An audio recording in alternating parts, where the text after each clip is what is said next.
Thanksgiving, it's right around the corner now, which means we're approaching the busiest travel days of the year. This year's domestic travel is expected to set a new overall record, with nearly 82 million Americans expected to travel next week. But some travelers still have headaches in the wake of the recent government shutdown, which affected thousands of flights for weeks. The Federal Aviation Administration, the FAA, they announced yesterday that operations are finally fully back to normal. They're ready for the big Thanksgiving holiday week, but the United States travel economy took a massive hit. Will the consequences find their way to the American consumer, to travelers? A chief investment officer at Kingsview Wealth Management, Scott Martin, joins us now with insight. Scott, great to have you back with us. What are you expecting here? These were big-time economic losses during the shutdown. Is that going to impact the upcoming travel season, be it Thanksgiving or closer to Christmas and the New Year? Well, it depends. And Ian, we're talking about billions of dollars that was lost or maybe just put off to where we are now in this time frame of the year, which makes me kind of do-si-do on the answer, because part of it could be that folks like my mother, for example, do not want to travel now because of the headaches that she experienced some weeks ago. But then other folks who didn't travel or had issues maybe want to travel now because either they didn't take that trip or maybe they want to see if it's better. So I think net it's probably going to be even. However, though, it's just like you're saying. I mean, now we've got the real season upon us as far as travelers. You mentioned the record numbers we're going to see.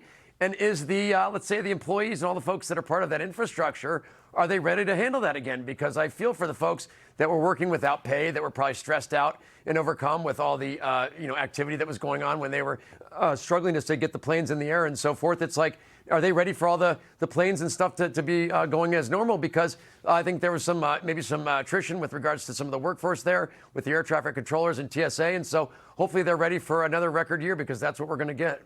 Yeah, Scott, I'm curious about pricing, because you just said it. I went through it myself. So many of us have a little bit of a bad taste in our mouths after some of the travel experiences over the last several weeks. But these companies, toward the back end of the shutdown, it was hundreds of millions of dollars a day being lost by the airlines. They just got beat for all that money. Are they going to try to make that up? Do you see in overall pricing? Do you expect to see any increases moving forward? Well, these are for-profit companies, so I would assume they try to get some of that back. I don't know if they ever asked the government for some help with that, because I think the government was partly, at least maybe wholly, to blame, as we've found out. And I think, too, Ian, think about this. Think about all the cab drivers or driver services that missed out on this. Think about the folks that work in the airports, that have businesses in the airports that are attributable to that, or the folks that would have spent the money on their trips that were going to businesses that did not see those travelers. I mean, it's a massive amount of spread there. So I think there's a chance that we do see higher prices as a result of, say, getting back to normal, and the fact that demand, it's always the less of economics. If you get back to normal demand, or say higher demand as we maybe expect, the prices can go up because the demand is there. And so there's folks that will unfortunately have to pay those prices for the travel or for the accommodations or the services. But all in all, I guess that's a good thing, because we do want to get back to normal, and that's where we are. And we do want to see these companies get the profits they deserve. It's just getting there was a little bit wacky this time around. Yeah, now I'm curious moving forward with weather in the mix. We were talking about into the early part of next week, maybe some of the southern hubs, Houston, Dallas, starting to be impacted by what could be some rain, some wind. This is an opportunity, to your point, after what was a rough run for all of these companies through the shutdown, to hopefully have a smooth, profitable window through what's left of the year to keep things rolling. How problematic do you think it could be if we do get some high-impact storms in the big weeks, next week and into the Christmas holiday, New Year's, for companies through this stretch? It doesn't look great. And last time I checked, this time of year is a little bit dicey in places. And then by January and February, forget about it. We're going to be bound to get at least a winter here in the Midwest, I think, at some point in the Northeast. So we're due for something rough. And you mentioned the kind of, the big storm that's going kind of up the Northeast next week, too. And if you look outside that week, and the next, kind of round of models have shown there's going to be some snow and some ice in the Midwest pretty precipitously, I guess, after that. So we're likely going to get some makeup for what we've seen as some pretty docile winters in the Midwest and the travel areas in the Northeast. So that's going to be obviously a big problem for some of these companies that have to kind of juggle around those issues. But